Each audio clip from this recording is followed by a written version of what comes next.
Aleluya. Gloria a Dios. Una vez más damos gracias a Dios, hermanos. Dios les bendiga en este momento una vez más por la oportunidad que tenemos de alabar y de glorificar el bendito nombre de nuestro Señor Jesucristo. Nos da alegría, nos da gusto saber de que estamos una vez más acá adorando y alabando al Señor.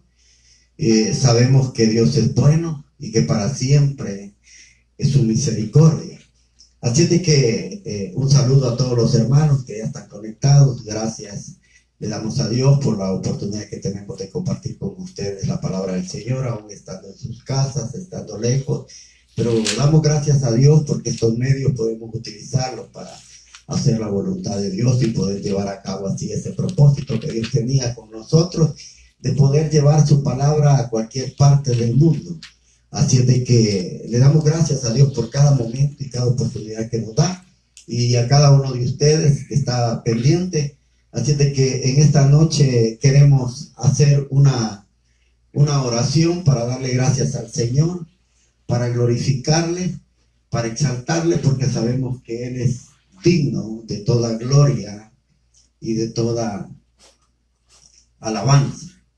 Así de que vamos a cerrar nuestros ojos. Lo invito ahí donde usted está, ¿verdad?, a que cierre sus ojos, a que hagamos una oración y que le demos gracias a Dios por sus bondades y su misericordia. Padre nuestro que estás en los cielos, gracias te damos por esta hermosa noche. Gracias, Padre amado, por cada momento que tú nos das de poder estar en este lugar, disfrutando de tu presencia, disfrutando, Señor, de tu comunión, disfrutando, Padre Santo, de ti siempre, cada día, cada momento, en cada situación, Padre, en que nos encontremos. Sabemos que tú estás presente siempre, que nunca, Señor, te has apartado de nosotros, que nunca nos has dejado. Señor amado, gracias te damos por tu fidelidad, gracias te damos por tu amor, por tu tierno y cuidado, Padre, hacia nosotros. Esta noche yo te doy gracias por la vida de cada hermano, Señor, que los bendigas, por cada uno de ellos, Señor, que está pendiente de esta transmisión. Yo te pido que esta palabra pueda llegar, Señor, al corazón de cada uno de ellos, que pueda alimentar y sustentar nuestra alma, nuestro espíritu, porque sabemos, Padre, que hay algo en nuestra vida que solamente puede ser sustentado y alimentado a través de tu palabra. No hay nada, Señor, en este mundo que pueda alimentar nuestra alma, nada terrenal, Señor, sino solamente a través de tu palabra. Por eso te damos gracias y por eso, Padre, bendecimos y exaltamos tu nombre, porque nos dejaste, Señor, este libro, Padre, en el cual podemos fortalecer nuestra vida, podemos, Señor, ser exhortados, podemos ser animados, podemos ser consolados de una manera tan especial, Señor, que tu palabra, Señor, es presente para nuestro tiempo, aunque fue escrita durante muchos años atrás, Señor, pero sabemos que tu palabra es viva y es eficaz y puede, Señor amado, llevar a cabo esa obra que tú esperas a través de ella. Por eso nosotros nos gozamos y nos alegramos cada vez que estudiamos tu bendita palabra. Señor amado, esta noche yo te pido tu ayuda, requiero la ayuda de tu Espíritu Santo para que a través de él, Señor, pueda el poder glorificar tu nombre y poder a través de esta lectura exaltarte, y que esta palabra pueda ser edificativa, Señor, exhortativa y consoladora hacia nuestras vidas. Por eso ayúdanos en el nombre de Jesús esta noche, entréganos tu palabra, lo que tengas, Padre, de entregarnos a nuestra vida. Aquí estamos dispuestos con nuestro corazón, Señor, abierto, con nuestra mente, Señor, también preparada para poder, Señor, recibir lo que tú quieras darnos a través de tu palabra. Gracias te damos en el precioso nombre de tu Hijo amado Jesucristo. Gracias, Señor. Amén. Amén. Y amén. Quiero invitarles a que abran sus Biblias en un libro muy conocido, pero que quizás es muy poco amado, quizás deseado por algunos. Es el libro de Levítico, capítulo 1. Aleluya. Levítico capítulo 1. Gloria a Dios. Aleluya.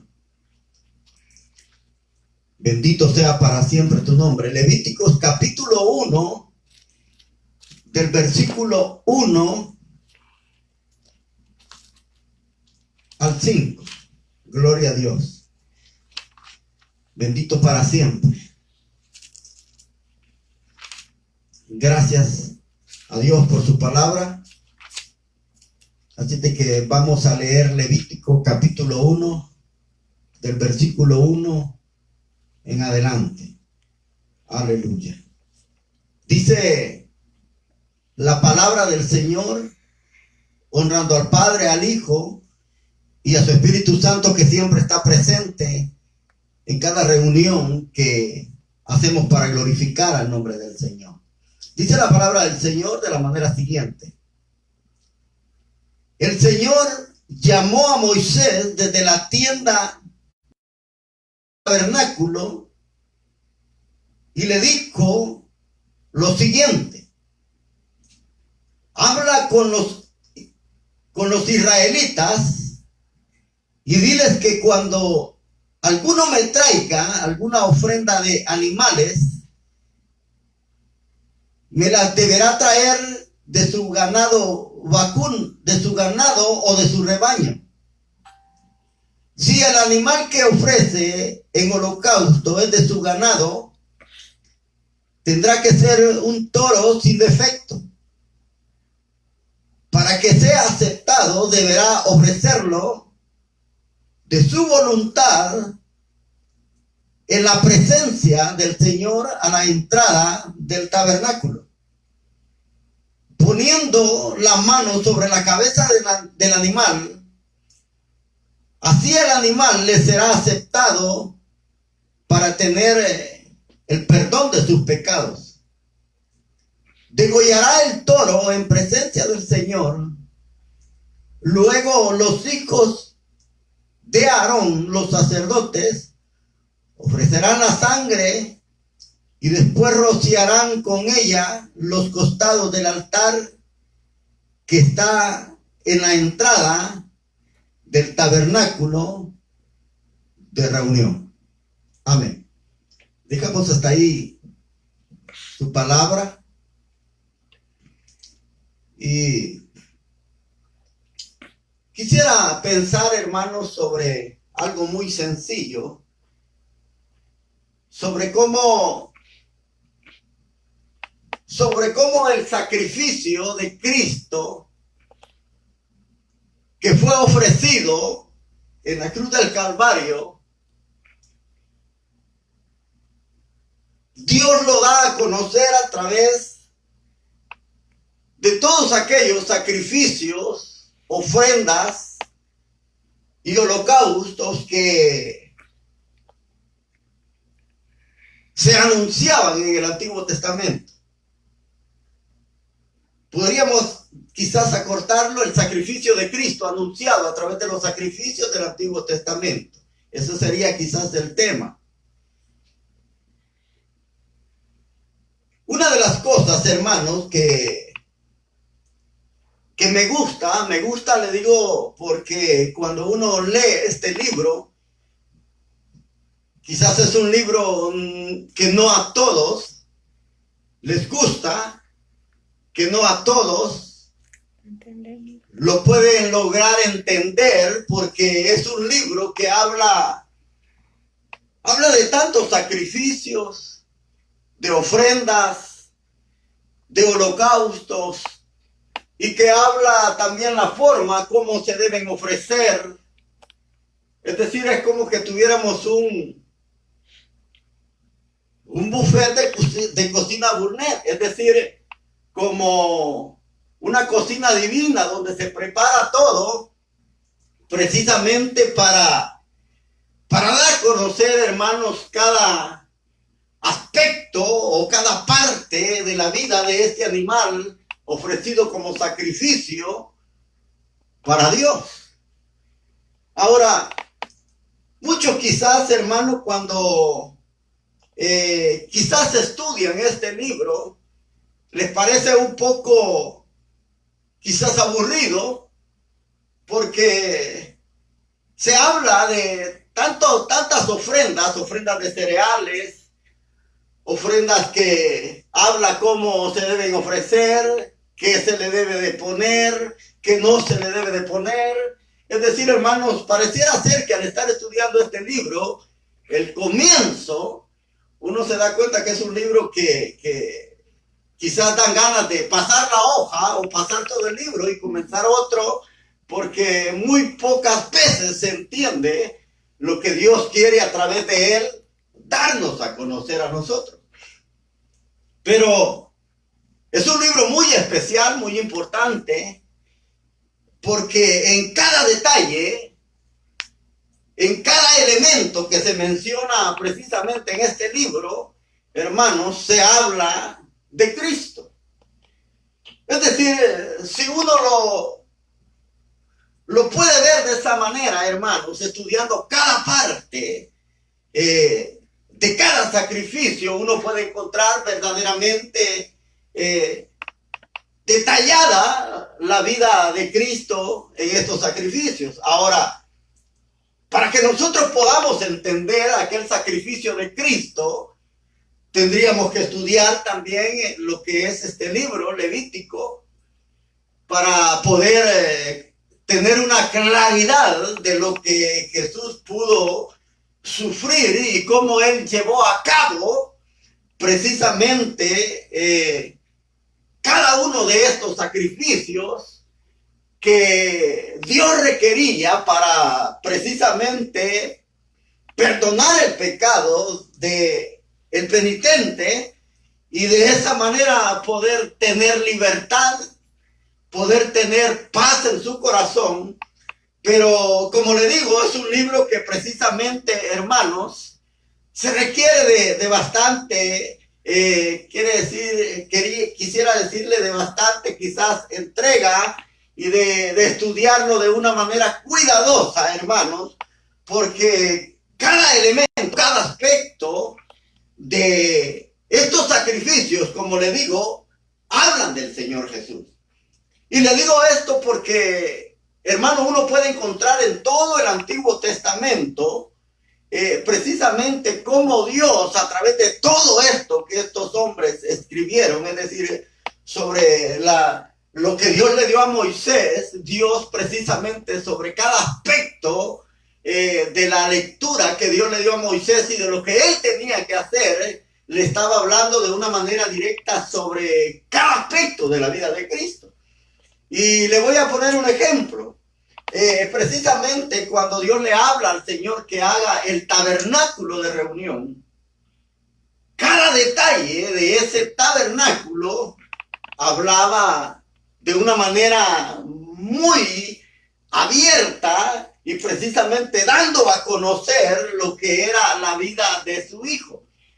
Es decir, en cada aspecto de aquel modelo del tabernáculo que Dios le mostró a Moisés en el Sinaí, de cómo él lo tenía que hacer, precisamente, detalladamente, como Dios le había pedido, era porque precisamente hablaba del Señor Jesús.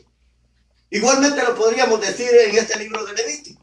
Ahora, este es un libro, hermanos, que Moisés lo escribió precisamente, es decir, sentó las bases.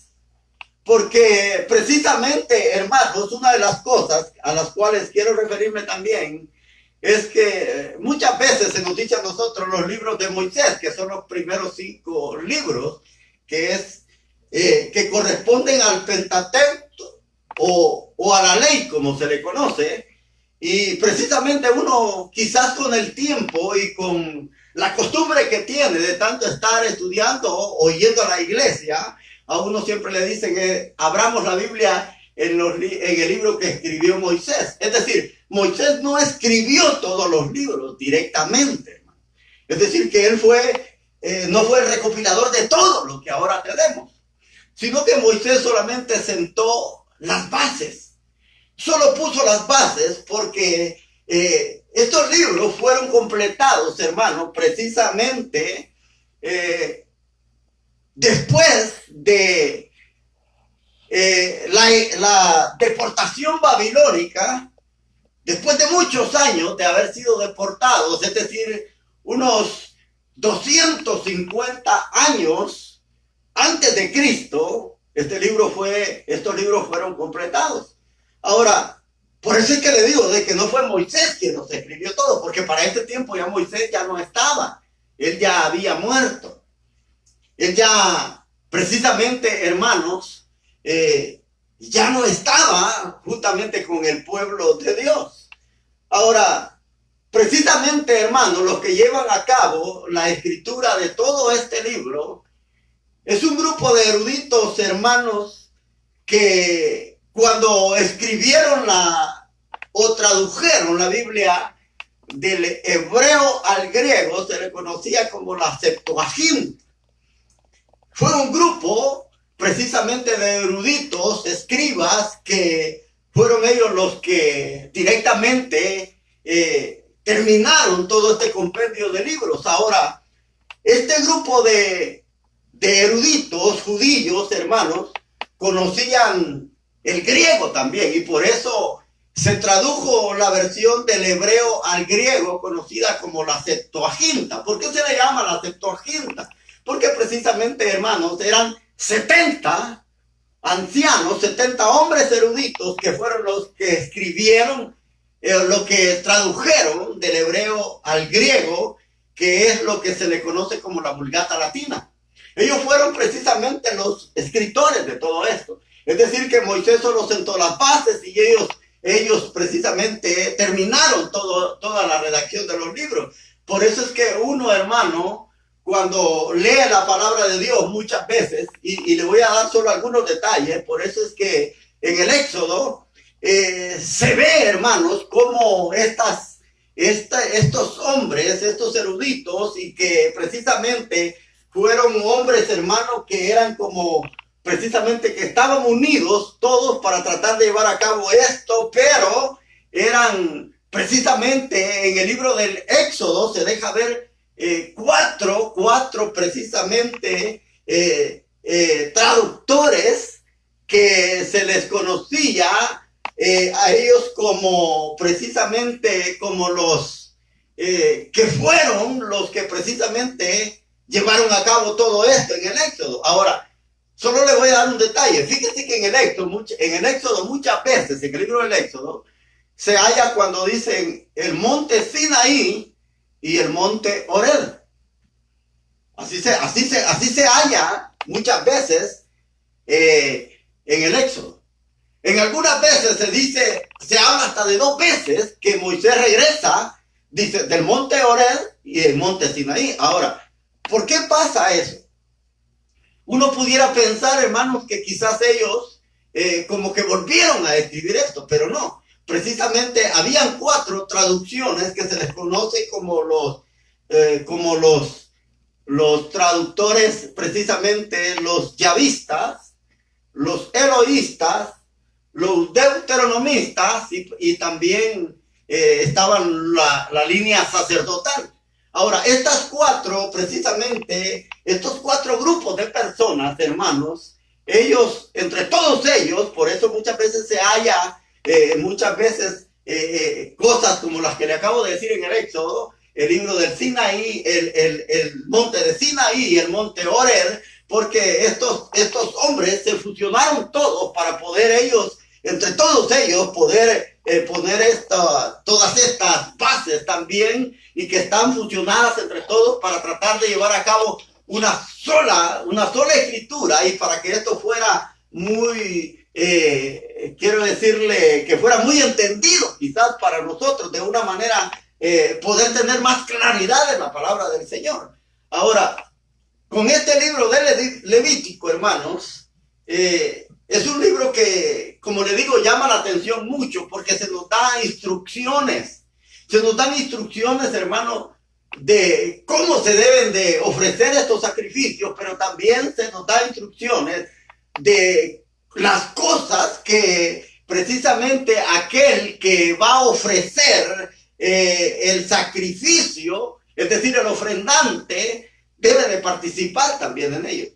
Y una de las cosas, hermano, que me llama la atención, fíjese que nosotros quizás, hermanos, hemos llegado a ser personas que hemos logrado quizás nacer dentro de lo que es algún hogar con conocimiento religioso.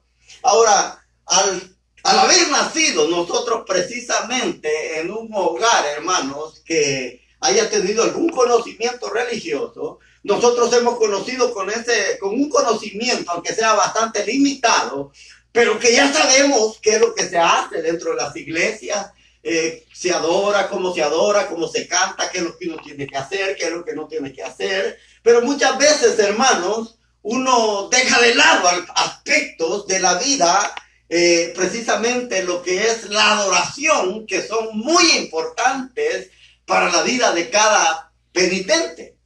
Ahora, este libro habla precisamente de todos esos sacrificios y, como le digo, muestran de manera bien clara quizás cada aspecto de la vida de Cristo, cómo se da en estos sacrificios. Ahora, le digo esto porque precisamente el libro de los Hebreos, en el capítulo 10, del versículo 5 en adelante, creo que es al 10, el escritor a los Hebreos escribe donde dice de que el Señor dice, sacrificio y ofrenda y holocausto de animales y de machos y de toda clase que tú pedías en el Antiguo Testamento, dice, no te agradaron. Así dice el escritor a los Hebreos, no te agradaron.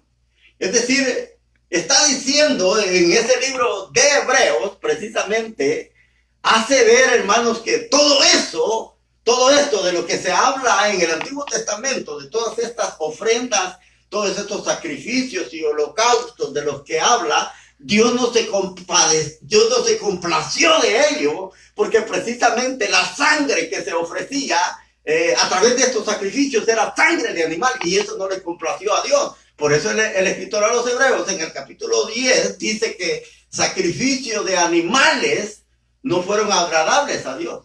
Entonces dice alguna parte de este capítulo 10 de los Hebreos, dice, he aquí yo estoy para hacer tu voluntad. Así dice. Dice, me preparaste cuerpo, y dice, he aquí yo estoy para hacer tu voluntad. Entonces, uno puede ver claramente que no le complació a Dios, porque Dios tenía programado algo diferente para poder, a través de estos sacrificios, hermano, o de este sacrificio que Cristo iba a hacer en el futuro, dar a conocer precisamente el perdón de los pecados y la redención de todos aquellos que pusieran la fe precisamente en ese sacrificio. Ahora, aquí hay algo muy importante.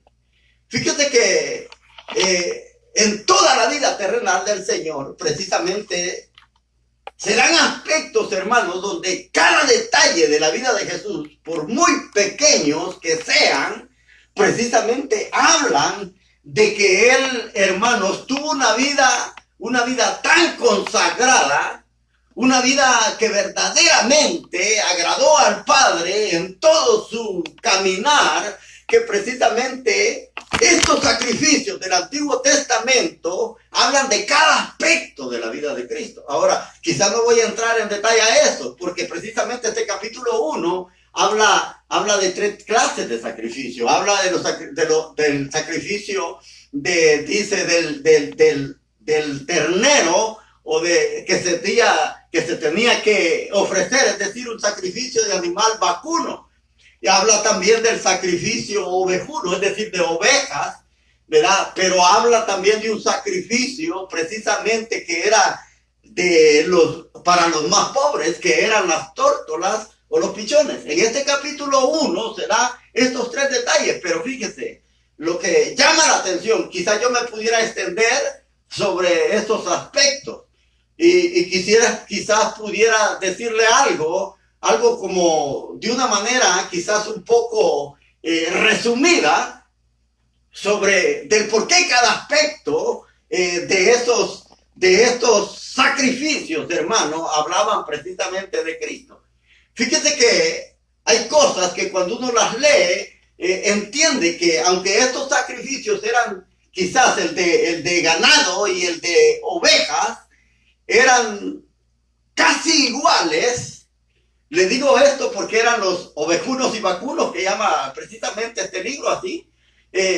Son casi iguales, con la única diferencia. Oiga bien, solo le estoy diciendo esto de una manera así, quizás a grosso modo un poco rápido para que usted entienda, pero no voy a entrar casi en detalle porque nos llevaríamos mucho tiempo. Pero solo le voy a decir algo.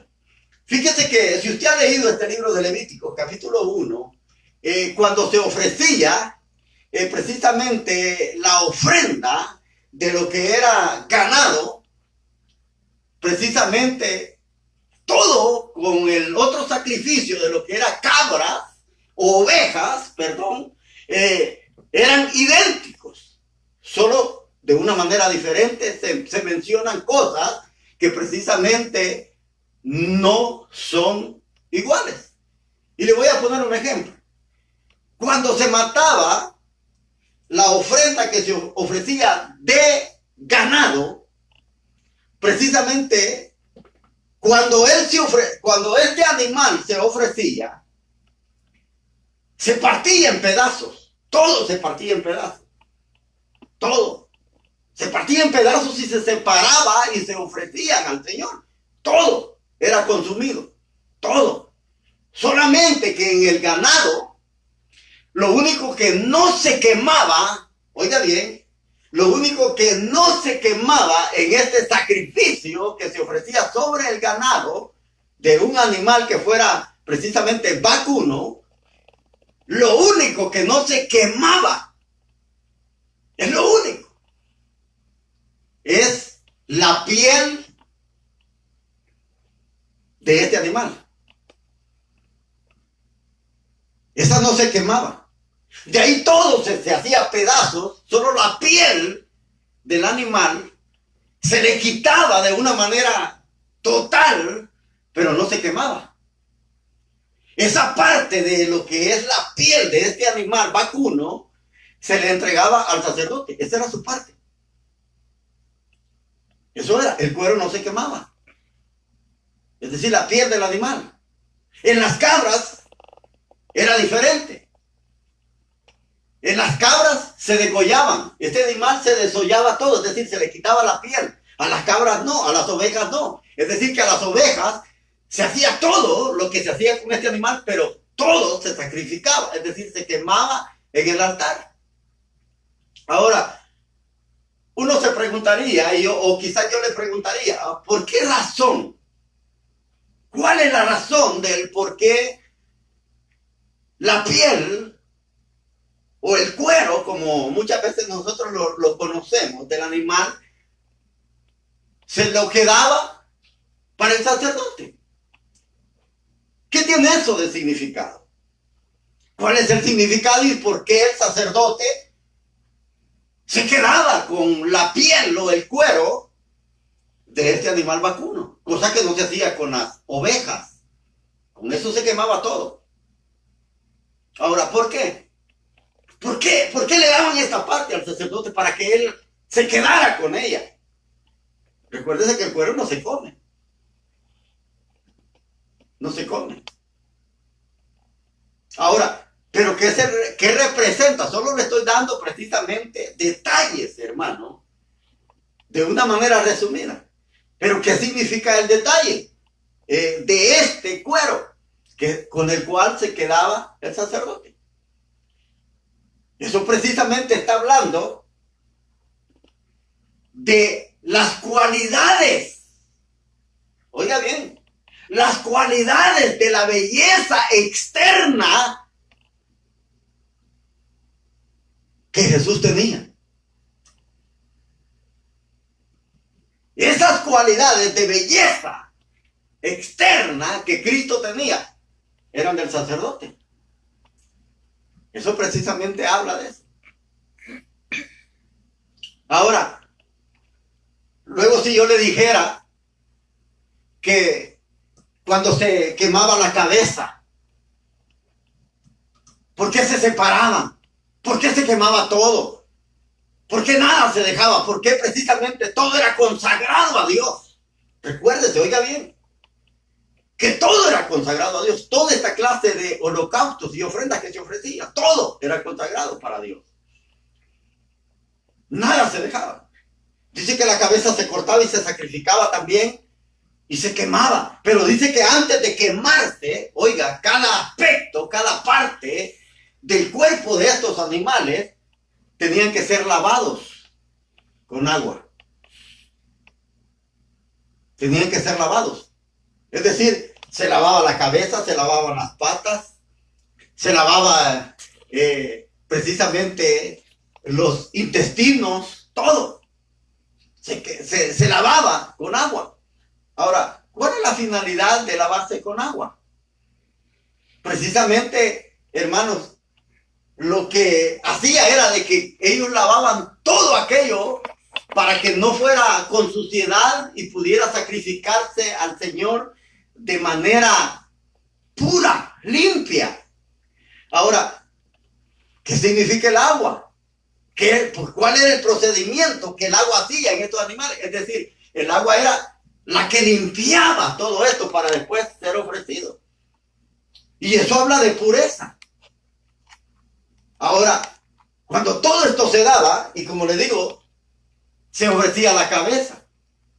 La cabeza del animal. Todo, pero por partes separadas. Ahora, cuando se ofrecía la cabeza, ¿qué es lo que se estaba ofreciendo a Dios?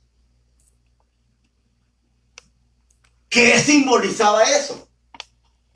El ofrecer la cabeza al Señor y que se quemara. Y que solamente quedara la ceniza. ¿Qué significaba el quemar la cabeza? Porque se ofrecía cada aspecto por separado. ¿Por qué no todo de un solo? Porque cada aspecto de la separación de los miembros de estos animales representaba parte, todo en su totalidad, lo que era la vida del Señor Jesús. Y eso es lo que Dios quiere que a través de esos sacrificios nosotros podamos entender. Cuando se entregaba la cabeza, se lavaba y se sacrificaba y se quemaba todo. ¿Sabe qué es lo que simbólicamente estaba hablando? Es decir, que la totalidad, oiga bien, la totalidad de todos los pensamientos, todo aquello se entregaba total al Señor. La cabeza habla de los pensamientos que estaban de manera, hermano, ofreciéndosele al Señor de una manera total. Es decir, eso está hablando que precisamente Cristo fue entregado totalmente y en Él no habían pensamientos de maldad ni de pecado. Eso habla. Es decir, que todos sus pensamientos, imagínense qué bonito fuera que cuando nosotros vamos a la iglesia y nos entregamos en sacrificio, porque recuérdense que estos sacrificios hablan de Cristo, pero el apóstol Pablo, cuando escribe a los romanos, él dice que nosotros debemos de entregarnos a Dios, no como sacrificios muertos, sino como sacrificios vivos, dice, vivos, santos, agradables a Dios, que es nuestro culto racional. Pero yo le preguntaría, cuando usted y yo vamos a los servicios en la iglesia, ¿nos entregamos totalmente nuestros pensamientos a Dios? Nunca lo hacemos. La mayoría de los hermanos que van a la iglesia no le entregan totalmente sus pensamientos a Dios cuando están en ese lugar. Mucho menos estando fuera de ahí. Fíjense. La mayoría no lo hace. Porque muchas veces, hermano, la persona está en la iglesia. Pero sus pensamientos no están ahí. Muchas veces la persona está pensando en lo de afuera. Que cuando salga de aquí tengo que ir a hacer algo. Que cuando más salgo de aquí o pensando en algo que dejó en la casa, en algo que no hizo. Es decir, no hay una consagración total. No hay una consagración. Y estos sacrificios, por eso es que cuando ellos se quemaban por partes, es decir, se desmenuzaba el animal y se entregaba cada pieza, se lavaba y ponía en el altar y se quemaba totalmente. Estaba hablando de una consagración total del animal. Pero eso hablaba de la consagración total que Cristo tuvo para poder agradar al Padre. Ahora, lo que Dios espera, hermanos, es que también nosotros como hijos de Dios, recuérdese que Levítico, él dice que él es santo y quiere que su pueblo sea santo como es él. Es decir, lo que Dios también nos está diciendo, muchas veces solo vemos los aspectos que se hablan de Cristo, pero ¿qué de nosotros como pueblo de Dios? Ah, sí, hermano, esto habla de Cristo, pero usted, también nosotros somos sacrificio para Dios. Pablo lo dice, que debemos ofrecerlos como sacrificio vivo, agradable a Dios. Debemos de ofrecernos. Ahora, pero cuando nos ofrecemos como ofrenda para el Señor, ¿de qué manera lo hacemos? Nos entregamos totalmente, es decir, nuestro pensamiento, para tener nuestros pensamientos fijados en lo que estamos haciendo y en lo que vamos a hacer cuando estamos dentro de la iglesia. No digamos, hermano, cuando tener una consagración total en todo nuestro caminar diario. Solo le estoy poniendo un ejemplo de estar dentro de la iglesia. Cuando habla de que la cabeza se ponía y se quemaba, de una manera total, está hablando que todos sus pensamientos estaban consagrados a Dios. Ahora, así como Cristo consagró todos sus pensamientos para no fallarle al Padre y poder ser agradable en la vida que él llevaba, es lo mismo que Dios nos pide a nosotros. Amén. Es lo mismo. Porque el Señor Jesús dijo, ejemplo os he dado. Ejemplo os he dado. Pablo lo dice de otra manera. Dice, imítenme a mí como yo imito a Cristo. Fíjese bien. Ahora, pero ¿cuánto de esto, hermano, nosotros dejamos de hacer cuando vamos al local, es decir, a la iglesia? Aunque esa es una palabra que se usa bastante, que yo lo hallo contradictorio, porque precisamente la iglesia somos nosotros. Ese es el local donde nos reunimos. Nosotros somos la iglesia. Cada uno de aquellos que han recibido a Cristo por fe y que han creído en ese sacrificio, somos iglesia. La iglesia la conformamos cada uno de los miembros que asistimos a ese local que muchas veces le llamamos iglesia. Porque la iglesia somos nosotros. Amén. Porque Dios no se queda encerrado en ese local cuando nosotros salimos. Dios anda en todo lugar donde usted y yo andamos, porque nosotros somos su iglesia y Él habita en su iglesia. Ahora, pero la pregunta es esto, como le estoy diciendo, solo le estoy hablando de eso, de esos aspectos. La cabeza se consagraba totalmente y habla de los pensamientos. Es lo mismo que Dios también requiere de nosotros, porque muchas veces estos aspectos los vemos en la vida de Cristo realizados de una manera que Él consagró todo, pero queda en nuestra vida. Si nosotros somos pueblo de Dios, tenemos que hacer lo mismo, es decir, consagrar nuestros pensamientos a Dios para no fallar. Dice que también se lavaban las patas y se ponían en el altar y se quemaban totalmente. ¿Y qué habla de las patas de los animales? Precisamente habla de nuestro caminar diario. Quiere decir que nuestro caminar tiene que estar consagrado también para Dios. Consagrado para Él. En el sacrificio de las cabras, igual que en el del ganado vacuno, mire, dice que se ofrecía el hígado, los riñones, la espaldilla, la grasa. Todo se ofrecía. ¿Y de qué habla precisamente los intestinos? ¿De qué habla? Todo aquello interno. ¿De qué habla el hígado, los riñones, la espaldilla, la grasa, el corazón, de todo eso que se entregaba? Porque eso también se entregaba en el altar. Ahora, habla todo eso. Está hablando precisamente de nuestras emociones.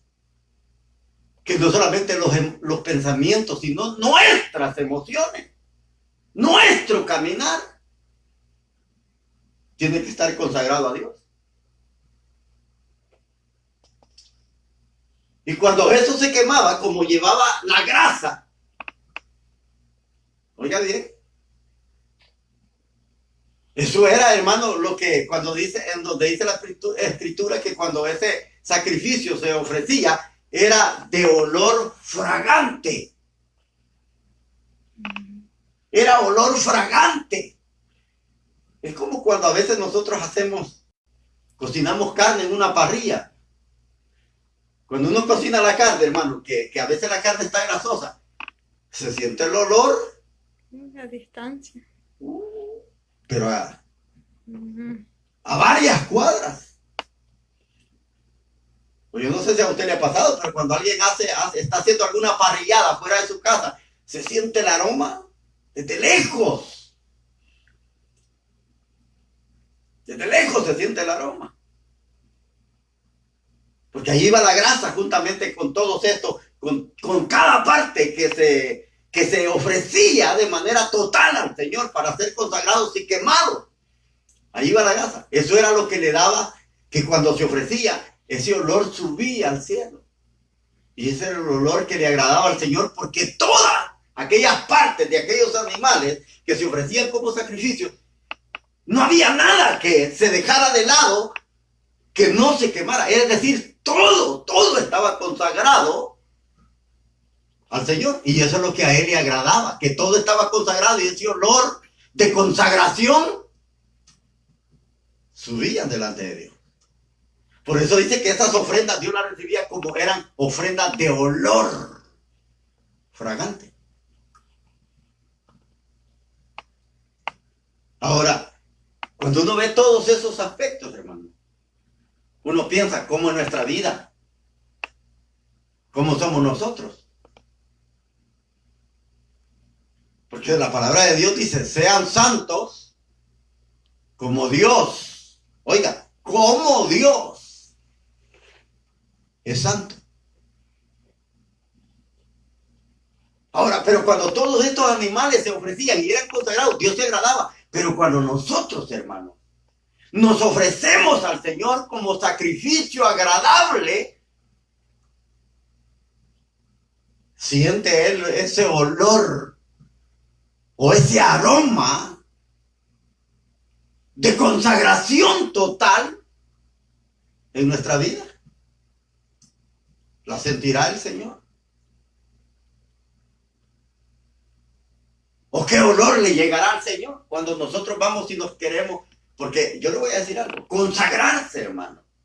Consagrar la vida al Señor. Muchas veces dicen, ay no, dice, es que yo estoy consagrado al Señor. Muchas personas dicen eso. Yo estoy consagrado al Señor, pero no saben qué es verdaderamente estar consagrado. Mucha gente no entiende, solamente dice, no, hermano, mire, es que yo estoy bien consagrado al Señor. Y de consagrados no tienen nada. Es puramente hablar. Ahora, la pregunta sería, si todo esto se dio en el Señor, también nosotros deberíamos de anhelar esto. Nosotros deberíamos de anhelar una consagración de esa manera para ser agradables en toda nuestra vida o en todo nuestro caminar cristiano. Debería de ser agradable para el Señor. No solamente en la iglesia. Porque ni aún en la iglesia nos consagramos totalmente. Porque, hermanos, es verdad que todos vamos a la iglesia y todos decimos que somos hijos. Hijos de Dios. Pero si yo le dijera del 1 al 10, ¿qué consagrados estamos nosotros? ¿Cómo se considera usted? ¿Cómo me considero yo? ¿Cómo nos consideramos todos? ¿En qué categoría nos consideraríamos de consagración a Dios? Porque muchas veces le consagramos a Dios nuestros pies, quizás. Y ni aún eso. Pero ¿qué de las manos? ¿Pero qué de nuestro pensamiento? ¿Pero qué de nuestras emociones?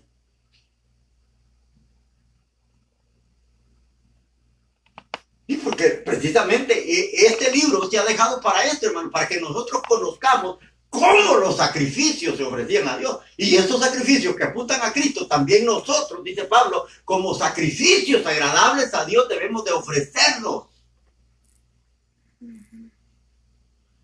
Es decir, también nosotros tenemos que cumplir cada aspecto de cómo se ofrecían esos sacrificios. Eso es lo que Dios espera de cada uno de nosotros. Pero ¿qué es lo que pasa en nuestra vida? ¿Cómo nosotros nos consagramos para nuestro Dios? A nosotros nos falta mucho, hermano. Porque nosotros, en lugar de que Dios sienta un olor agradable, porque todas las partes de nuestra vida, toda área en nuestra vida, la hemos consagrado a Dios. No. Nosotros no hemos consagrado todo a Dios, hermano. Y solamente le estoy diciendo esto para que usted entienda de qué manera se ofrecían los sacrificios y por qué. ¿Cómo se hacía? Es decir, la manera en que nosotros debemos hacerlo también. Porque Dios pide total consagración para nuestra vida. Recuerden que nosotros también hemos sido separados, es decir, consagrados para nuestro Dios. Eso es lo que Dios espera. Que así como Cristo se consagró y se ofreció de una manera total. Fíjese que nada se desperdiciaba, nada. Como le digo, en el animal vacuno solamente el cuero o el pellejo o la piel del animal era con lo que se quedaba el sacerdote. De ahí hasta las cenizas, hermano. Las cenizas no se tiraban. Las cenizas dice que después de que todo se quemaba, dice que se apartaban en el lado oriente de lo que era el altar de los sacrificios. O el altar de los holocaustos, como dicen algunas versiones. Ahí se ponían a un lado del altar y se ponían al lado oriente. Ahora, pero ¿qué significa poner las cenizas? Todo eso quemado en el lado oriente. ¿De qué está hablando? ¿Qué es lo que hay en el oriente? ¿Por qué no en el occidente o en el poniente? ¿Por qué en el oriente? Porque precisamente hasta eso tiene un gran significado. El poner las cenizas en el oriente, hermano. ¿Qué es lo que sale en el oriente? Es el sol, ¿verdad? Amén. Cuando el sol sale cada mañana, ¿qué simboliza eso? ¿Qué simbolizaba antiguamente? Nosotros quizás desconocemos mucho de eso. Pero cuando el sol, hermano, nacía en el oriente, es decir, está hablando de un nuevo nacimiento. Cada día que nace en el oriente, antiguamente ellos sabían que esto hablaba de nacer o de resurrección. Nacer de nuevo. Y por eso se ponían al lado de oriente, es decir, al lado donde nace el sol, que habla precisamente de la resurrección, a una vida nueva. Fíjese bien, cada aspecto, hermano, habla precisamente de una manera tan clara el Señor. Pero muchas veces a nosotros nos cuesta mucho. Nos cuesta. Fíjese que en estos sacrificios había algo. El ofrendante, el que llevaba la ofrenda, oiga bien, él participaba en degollar el animal. Pero lo otro, que era los hijos de Leví o los sacerdotes, eran los que precisamente, hermanos, hacían todo lo demás. Mientras que el ofrendante solamente lo degollaba, solamente hacía eso, pero lo demás no. Eran los sacerdotes los que hacían la otra parte, es decir, cortarlo por partes, lavarlo, ponerlo en el altar, que se quemara completo, apartar la ceniza. Todo eso lo hacían ellos, ya no lo hacía el ofrendante. Ahora, pero ese es otro aspecto que tiene un gran significado, precisamente, hermanos, para aquellos, oiga bien, para aquellos que hemos sido llamados al ministerio de Dios. Es un aspecto que habla, porque recuérdese que eso solamente era para los sacerdotes. Ahora, al hacer eso ellos, partir el animal y cada aspecto de interno que ellos, hermanos, separaban, está hablando que ellos tenían un acercamiento más profundo que el ofrendante en las cosas de Dios, en los sacrificios. Cosa que sería si yo le dijera que eso habla de que nosotros tenemos que tener una comunión más profunda. Más cercana. Una comunión más cercana. Conocer más profundamente al Señor. Y al tener un conocimiento más profundo del Señor, poder hablar mejor de Él. De todos estos aspectos de la vida del Señor. Pero ¿qué es lo que pasa con los ministros de ahora? Muchos solamente tenemos un conocimiento superficial. Y que a veces cuando enseñamos la palabra del Señor, ni el que predica la conoce tanto para que hable de una manera profunda de lo que es la vida del Señor, porque recuerden que aquellos sacrificios hablaban de la vida del Señor. Eso quiere decir que los sacrificios conocían profundamente a su Señor. Y por eso hablaban ellos de manera profunda de la palabra del Señor. Y podían enseñársela al pueblo.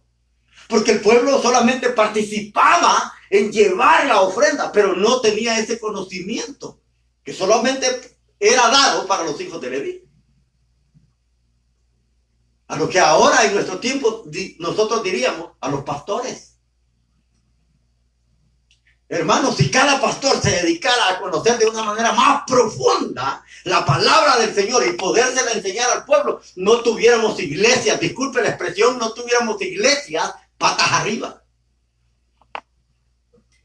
No tuviéramos iglesias mediocres, no tuviéramos iglesias mundanas, donde la gente es más mundana que cristiana, dentro de las iglesias. Pero muchas veces los líderes han dejado de lado esto. Imagínense aquellos sacerdotes conociendo a profundidad ese sacrificio que hablaba de la vida de Cristo. Es decir, tenían una relación más profunda con su Señor. ¿Y qué de nosotros? Que somos los sacerdotes que oficializamos los sacrificios para el Señor. ¿Qué tan profundo conocemos al Señor? Es decir, todo esto, hermano, habla no solamente del pueblo, sino de los sacerdotes, que eran los que servían para tratar de acercar al pueblo al Señor a través de estos sacrificios. Ahora, pero no me quiero quedar ahí, me quiero ir precisamente a lo que estudiamos, los 5 primeros versículos. Este solamente es una introducción, porque todavía no le he hablado de lo que son los versículos que leímos. Fíjese que en este capítulo 1, si usted ve cómo comienza, dice, Dios le habló a Moisés. ¿De dónde? Desde el tabernáculo. Desde el tabernáculo. Cuando Dios se le reveló a Moisés, ¿de dónde le habló? ¿A dónde fue la primera vez? Fue del monte Sinaí. Ahora no le está hablando desde el monte Sinaí a Moisés para que él le dé instrucciones a su pueblo. Porque recuérdense que cuando Moisés lo sacó de Egipto, Dios le habló del monte. Y una de las cosas que pasaba es que solo Moisés podía subir a la presencia de Dios. Él recibía las instrucciones y las transmitía a su pueblo. Ahora no. En este libro de Levítico, Dios está más cerca del pueblo. Él está en el tabernáculo. Que ese tabernáculo representa la persona de Cristo. Fíjese bien, cada aspecto. Ese tabernáculo habla de la vida del Señor Jesús. Recuérdese cuando el Señor Jesús le dijo a los judíos, le dijo que habló él precisamente de la destrucción del templo. Él dijo, destruyan este templo. Así dijo él. Destruyan este templo y yo lo levantaré en 3 días. Es decir, templo es lo mismo que tabernáculo. Porque el apóstol Pedro dice así. Cuando dice, mi tabernáculo se deshiciere, dice Pedro, tenemos en Dios, ¿qué? Un edificio. Así dice. Pero Pedro dice, mi tabernáculo, está hablando del cuerpo. Cuando Jesús habló del templo, del edificio, él dijo, destruyan este templo en 3 días, destruyan este templo y en 3 días yo lo vuelvo a reedificar. Fue cuando ellos le dijeron, ¿qué? No Si tardó años, le dijo, para que levantaran este templo. Y tú dices que en 3 días lo vas a levantar. Pero la misma Biblia dice, pero él no se refería al templo, al edificio, sino que estaba hablando de su cuerpo. Por eso aquí la palabra tabernáculo precisamente está hablando de Cristo. Dice que Dios le habló desde el tabernáculo. Es decir, si uno reflexiona en estas palabras, oiga bien lo que le voy a decir. ¿A través de quién nos habló Dios? A través de su Hijo. Amén. Es lo mismo que está haciendo el Levítico. Dios le habló a Moisés, dice, a través del tabernáculo. Desde el tabernáculo. Es decir, desde la persona de su Hijo, por decirlo así. Porque todo esto era sombra, recuérdense. Eran figuras, eran tipos de lo que representaba la vida total del Señor. Desde ahí le habló Moisés y le dijo, oiga bien lo que le dijo. El Señor llamó a Moisés de la tienda del tabernáculo, o la tienda del encuentro, como dice aquí. Y le dijo lo siguiente, aquí van las instrucciones. Oiga bien, versículo 2. Habla con los israelitas y diles que cuando alguno me traiga ofrenda de animales, me las deberá traer de su ganado o de su rebaño. Oiga bien. Habla, le dijo, con los israelitas y diles que cuando, ahora, hay palabras, hermanos, que tienen grandes significados. Esta palabra cuando significa de una manera voluntaria.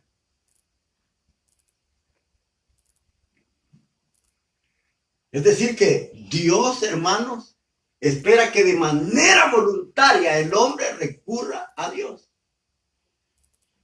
Por eso dice, cuando alguno me traiga ofrenda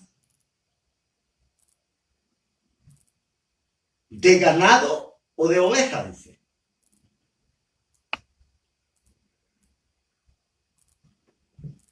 ¿De ganado o de oveja? ¿Y cómo deberá ser esa ofrenda? El Señor pone cómo quiere que se ofrezca esa ofrenda. Es decir, que aunque es de manera voluntaria, como nosotros podemos ofrecer esa ofrenda al Señor, pero no es como nosotros queremos. Dios pone las directrices de cómo debemos de ofrecerla. Es decir, que cuando usted y yo vamos a ofrecer algo, no es como yo pienso, no es como yo quiero, no es como yo deseo, es como Dios dice. Porque mucha gente, hermanos, muchos hermanos en la iglesia, muchas veces, cuando le ofrecen algo al Señor, no lo hacen de manera voluntaria, lo hacen como obligados. Por eso dice aquí, versículo 2, habla con los israelitas y diles que cuando alguno dice, y le voy a hacer énfasis a esta palabra, cuando alguno. Se recuerda cuando el Señor dijo que en el último día, el último y gran día de la gran fiesta que se celebraba en Jerusalén, Él dijo, si alguno tiene sed, venga a mí y beba. Pero Él dijo, si alguno. Es decir, que estaba haciendo un ofrecimiento. Se lo estaba ofreciendo a todos el agua. Si alguno tiene sed, dice. Si alguno, es decir, uno sabe, hermano, que cuando uno no tiene sed, uno no quiere buscar agua. Y no se la toma porque no tiene sed. Pero por eso Él dijo, si alguno tiene sed. Es decir, que la invitación es general, pero no es obligatoria. Es voluntaria. Es por eso que uno en estas palabras puede encontrar muchas cosas. Es como cuando Él dijo, si alguno quiere venir en pos de mí, si alguno quiere venir en pos de mí, es decir, si alguno quiere seguirme, sígame. Es decir, un ofrecimiento a todos, pero de una manera voluntaria tenemos que seguir al Señor. No es forzosa, no es obligatoria. Por eso es que nosotros cuando vamos al Señor, hermano, tenemos que hacerlo con alegría, con gozo, felices. Porque a nosotros no nos han obligado para seguir al Señor. ¿O a quién obligaron? ¿A quién le pusieron una pistola? ¿A quién lo amenazaron? ¿A quién? A nadie. Bueno, nosotros dijimos, Señor, yo te voy a seguir fielmente. Pero nunca le pusieron una pistola a nadie. Por eso que dice aquí, si alguno me ofrece alguna ofrenda, dice, me trae alguna ofrenda, me la deberá traer de ganado o de rebaño. Oiga bien. De ganado o de rebaño. Y dice acá,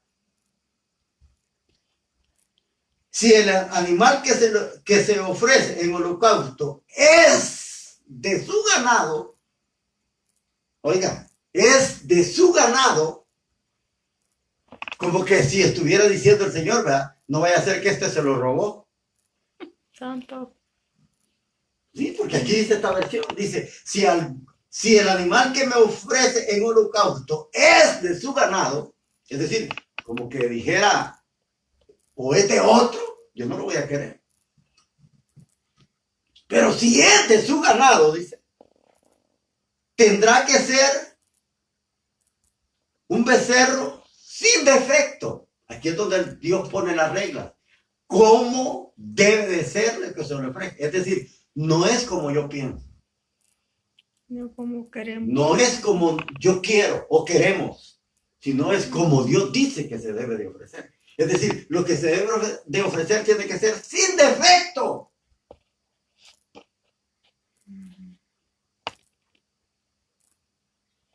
Dice, para que le sea aceptado. Dice, deberá ofrecerlo de su voluntad. Oiga, otra vez, pero aquí dice más claro ya. De su voluntad. Es decir, que nazca del corazón, que salga de una manera espontánea. Eso es lo que Dios espera. Que nuestra adoración, nuestra ofrenda, sea de manera voluntaria. No obligatoria. Porque muchas veces nosotros, hermanos, cuando a veces queremos alabar al Señor, lo hacemos como a la fuerza. Yo no sé si usted se ha fijado, pero muchos hermanos en las iglesias, hermanos, como que a la fuerza los hacen cantar. Como que a la fuerza los hacen estar aplaudiendo. Como que van a la fuerza a la iglesia. Es decir, Dios no espera eso. Cuando usted lo hace de esta manera, hermano, todo lo que usted hace no sirve para el Señor. Porque no lo estamos haciendo de manera voluntaria, sino que lo estamos haciendo como una imposición. Es igual como cuando uno le da ofrenda o le da diezmo al Señor. Cuando alguien da, debe de hacerlo como dice el apóstol Pablo a los Corintios. De que aquel que da, dice al Señor, no debe de dar. ¿Cómo? ¿De qué manera? Ni con tristeza. Dice, ni con tristeza, ni por necesidad. Porque ¿quién es el que Dios bendice o ama? Al dador alegre. Al dador alegre. Amén. Es decir, que si usted lo da de manera así, con tristeza, ay, si esto me iba a servir para comprar frijoles, para comprar arroz, esto me iba a servir para echarle gas al carro. Pues, aunque usted lo dé, eso no sirve. Porque Dios se agrada de aquel que le da voluntariamente. A ese es el que Dios ama. Y no importa cuánto demos. Pero mucha gente cuando da, lo da, hermano, con tristeza. Ay, dice. Fíjese que yo he conocido hermanos dentro de las iglesias que cuando a veces dan al Señor, oiga bien lo que le voy a decir, cuando dan para el Señor, primero sacan la cuenta de todo a ver si les sobra. Y el Señor no quiere sobras. Amén. Y dice, voy a hacer cuenta, si me sobra, y ahí le doy al Señor. Como que dice, si no, ¿qué? Que se espere hasta que le sobre. Dios no necesita sobras, hermano. Dios necesita lo primero. Se recuerda con Israel, cuando ellos cultivaban, ¿qué es lo que les decía el Señor? Yo, dice, quiero las primeras cosechas. Amén. Eso es lo que Dios pedía. Cuando sus ganados vayan a parir, dice, yo quiero lo primero, lo mejor. Eso es lo que Dios decía. Pensando en esto, de cuando alguien tenía un ganado y paría y le ofrecía lo primero, lo mejor al Señor. Hay una anécdota que dicen que en cierta ocasión un hombre que era granjero le prometió al Señor que cuando su animal, su vaca, pariera, le iba a dar uno de los animales. Que la vaca pariera. Entonces dicen de que cuando parió la vaca, le parió 2 terneros bien bonitos. Fíjate bien. Y dicen que en ese tiempo, que después que pare la vaca y los animales crecen, se enferma uno de ellos. Y se murió uno. Y dicen que llegó a la casa bien triste. Y su esposa dice que le dijo, ¿qué traes? ¿Qué tienes? ¿Por qué estás triste? Es que tengo una gran tristeza. Porque precisamente el animal que se murió es el que yo le iba a ofrecer al Señor. Wow. Qué casualidad de aquel que se murió.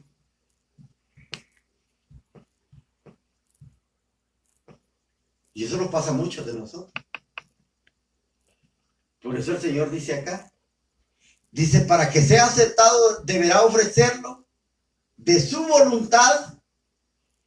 Pero aquí hay algo que me llama la atención y es a lo que yo quería llegar, por eso leí precisamente estos 5 versículos, que es algo que nosotros muchas veces dejamos de lado. Cosas muy importantes para nuestra vida, hermano.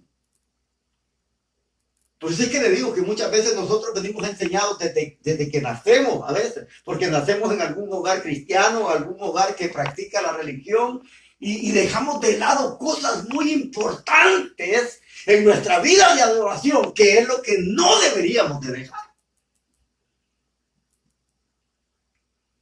Aquí dice en este versículo 3, perdón, dice, si el animal que ofrecieren en holocausto es de su ganado, tendrá que ser un becerro sin defecto para que le sea aceptado. Deberá ofrecerlo de su voluntad. ¿Y a dónde lo ofrecía?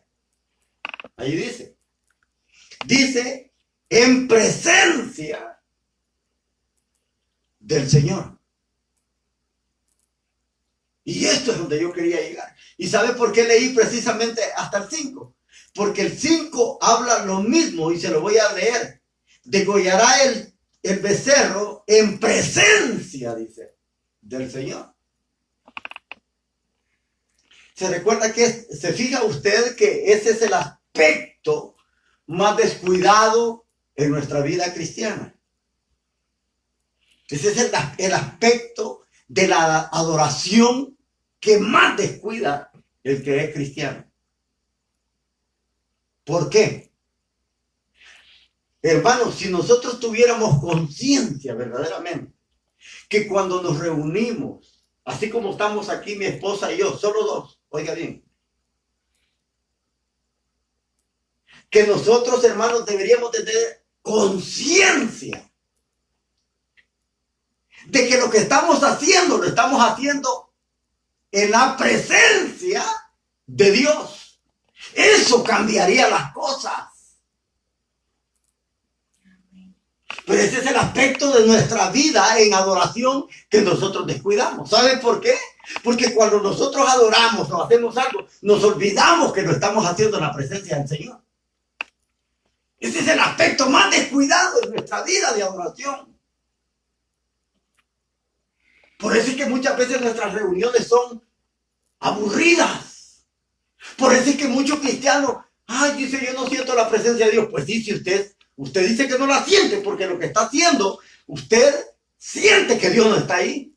Es que yo no siento a Dios, pues sí, no está para usted. Es el aspecto que descuida de su vida. Todo lo que hacemos, hermano, todo lo que hacemos, deberíamos, como dice aquí, que estos sacrificios se ofrecían en la presencia del Señor. Es decir, que Dios estaba presente, aunque ellos no lo veían. Ellos no lo veían. Pero allí estaba el Señor presente. ¿Presente dónde? En cada animal o en cada aspecto de aquellos cortes que se hacían en el animal. Allí estaba el Señor. Por eso dice que lo hacían en presencia, porque esos animales simbolizaban a Cristo, y es decir, Él estaba ahí presente, siendo ofrecido. Si nosotros, hermanos, tuviéramos conciencia de esto, que cada cosa que hacemos para el Señor, Él está presente, quizás las cosas cambiarían. Pero ese es el aspecto que nosotros descuidamos cuando adoramos al Señor. Cuando adoramos al Señor, hay que, no, solo yo estoy. Solo 3 hermanos habemos. Es que Dios está, hermano. Mire, si nosotros supiéramos que Dios solo se mueve en las multitudes, nosotros quedaríamos descalificados. Imagínense aquí donde solamente mi esposa y yo estamos. Si Dios solamente se moviera en multitudes, entonces nosotros estaríamos descalificados. Pero verdaderamente, hermano, por eso el Señor dio una promesa. Y Él dijo, donde están 2, a lo más 3 reunidos en mi nombre, dijo el Señor, ahí estoy en medio de ellos. Amén. Por eso es que cuando nosotros hacemos las cosas para el Señor, debemos de saber que Él está aquí presente. Y eso es lo que hace la diferencia en lo que hacemos para el Señor. Esto es, si le voy a poner un ejemplo así bien vago. Bastante vago, pero es real. Ahora, cuando nosotros estamos en nuestro trabajo y ningún supervisor, ningún jefe nos ve, ¿cómo trabajamos? ¿Cómo desarrollamos nuestro trabajo? ¿Lo hacemos al 100%? ¿O a veces no hacemos el trabajo y nos vamos a esconder porque como no hay nadie viéndonos? Mire, la mayoría de la gente, cuando los jefes no están, hacen un trabajo malísimo porque no hay nadie. Pero ¿qué pasa cuando el supervisor o el jefe llega a verlo? ¡Ah! Dicen, son una máquina sacándole brillo a cualquier cosa. Y eso es lo mismo que pasa cuando a veces nos reunimos en las iglesias. La gente, los hermanos, no tienen conciencia que Dios está presente. Y eso es lo que hace la diferencia, hermano. Por eso es que no importa si solo dos somos. Pero si nosotros, hermanos, sabemos que Dios está ahí, eso es lo que hace la diferencia. Nosotros vamos a sentir alegría, vamos a sentir gozo, no vamos a sentir que solamente le estamos predicando a Dios, sino a mucha gente. Y lo importante no es de todo esto, hermano, es que Él está presente. Amén. Eso es lo importante. Porque usted no crea, hermano, yo cuando le predico, yo no pienso, ay, solamente, disculpe la expresión, solamente 3 pelones hay. No, yo no pienso así. Yo siempre que predico, siempre que alabo, siempre que me arrodillo, siempre sé que el Señor está ahí. Y eso es lo que hace la diferencia. Eso es lo que hace la diferencia. Pero cuando uno no tiene conciencia y uno no sabe que Dios está ahí, es cuando todo se hace de manera descuidada. Es cuando se hace así. Llegó un momento que Israel, y con esto termino, llegó un momento que Israel ya no tuvo conciencia de que el Señor estaba presente cuando ellos ofrecían los sacrificios. Llegó un momento cuando Israel ya le llevaban animales ciegos, cojos, así. Entonces ya ellos habían perdido precisamente la conciencia de que Dios estaba enfrente, en presencia de ellos, para que ellos llevaran esos sacrificios. Y de igual manera le puedo decir, así nos pasa a nosotros. Cuando nosotros no tenemos esa noción de que Dios está ahí, es cuando hacemos las cosas mal, cantamos mal. Hay hermanos que dicen, ay hermano, lo importante es que Dios se agrada. Si yo no sé cantar, pues no importa. Lo importante es que le estoy cantando al Señor. Es cuando nosotros perdemos esa cuestión. Nosotros nunca debemos pensar, ay hermano, es que, mire, porque verdaderamente, hermano, da no sé qué, da compasión, da no sé qué, ver cómo muchas veces, cuando se desarrolla un servicio dentro de la iglesia, se desarrolla de la peor manera. De la peor manera. ¿Por qué? Porque hemos perdido. Hemos perdido ese aspecto importante en nuestra adoración, que Dios está ahí y que lo que estamos haciendo, lo estamos haciendo en presencia de Dios. Eso es lo que cobra sentido. Que siempre que nosotros nos reunimos para adorar a Dios, no importa en la iglesia o en la casa, mire hermano, yo le diría, a veces yo trabajando, antes de que todo esto en lo que estamos ahora pasara, a veces yo trabajando, hermano, trabajando en mi trabajo, y allí hablando con el Señor, y sentía la presencia del Señor, como usted no tiene idea. Presencia que muchas veces, hermano, yo dejaba de trabajar y me iba como a meter a un baño a llorar porque sentía algo tan precioso. A llorar, a disfrutar de aquel momento. Cesaba, dejaba cualquier actividad y me iba un ratito por ahí a disfrutar de ese momento. Y yo solo. Es que cuando uno tiene conciencia de que lo que está haciendo lo hace en presencia de Dios, Eso es lo que hace la diferencia, hermano. No es la multitud. Si no recuérdese Juan, ¿a dónde estaba Juan? ¿A dónde estaba Juan cuando dice que estaba que lo habían expatriado y lo habían mandado a Patmos? No había gente. Pero él dice que estaba adorando en ese día. Y ahí estaba el Señor, y estaba el solito. Es que eso es lo que hace la diferencia en la adoración, hermano.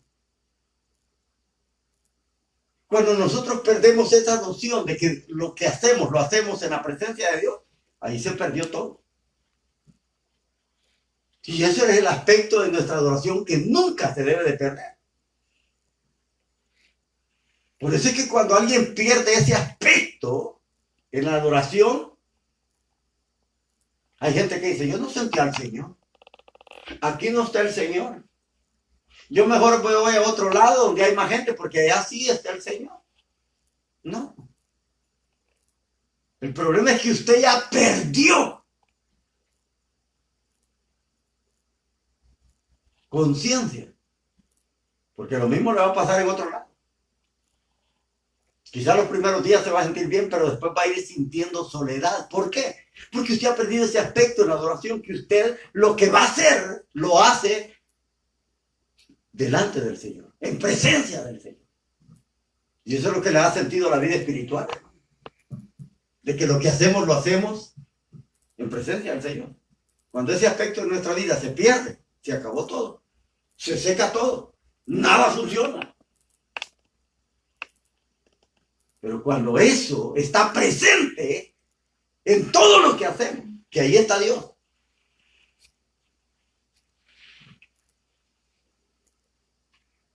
Es como cuando usted va a una tienda y compra. ¿Anda Dios con nosotros, sí o no? Sí, ¿verdad? Amén. Porque Dios nunca se separa de nosotros. Él está con nosotros, dentro de nosotros. Cuando vamos a una tienda y quizás le devuelven más del cambio que le tendrían que dar. Si nosotros tuviéramos conciencia que el Señor está ahí, en presencia de nosotros, devolviéramos ese dinero. Pero hay muchos hermanos que no lo devuelven. Dicen, bendición de Dios. ¿Qué bendición? Dios nos prueba con cosas sencillas, hermanos, para ver si es que nosotros tenemos conciencia de que con todas las actividades que nosotros hacemos, Dios está presente. Así de que eso era lo único a donde yo quería llegar. Que nunca debemos de perder ese aspecto de nuestra vida. Nunca. De saber que todo lo que hacemos, lo hacemos en presencia de Dios. Todo. Porque ahí está Dios. Así de que, hermano, yo lo dejo con ese pensamiento. Espero que después de que todo esto pase, usted cambie y sea diferente. Y comience a pensar de esa manera, que siempre que nos vayamos a reunir, Dios está presente en cada una de las cosas que hacemos. No solo en la iglesia, sino fuera de la iglesia. Así de que Dios lo bendiga, Dios le guarde. Espero que esta palabra, estas cortas palabras hayan sido de bendición para su vida y que usted pueda reflexionar que verdaderamente hay cosas que no debemos de dejar de lado y que no debemos olvidar en nuestra vida, para que en nuestra vida pueda haber alegría, gozo en cada una de las cosas que nosotros hacemos para Dios. Amén. Dios le bendiga, hermano. Padre, gracias te damos esta noche. Gracias por tu bondad, por tu misericordia. Gracias porque tú eres bueno. Te pido por la vida de cada hermano, de cada hermana, de cada amigo, Señor. De cada una de aquellas personas que nos están siguiendo a través de las redes. Bendícelos en el nombre de Jesús. Que puedan tener ellos memoria, Señor, de que todo lo que hacemos, lo hacemos siempre en presencia de ti. Nada lo hacemos, Señor, sin que tú no estés presente. Siempre estás presente en cada actividad, en cada cosa que nosotros realizamos. Ahí está. Por eso te damos gracias esta noche. Gracias por acompañarnos siempre.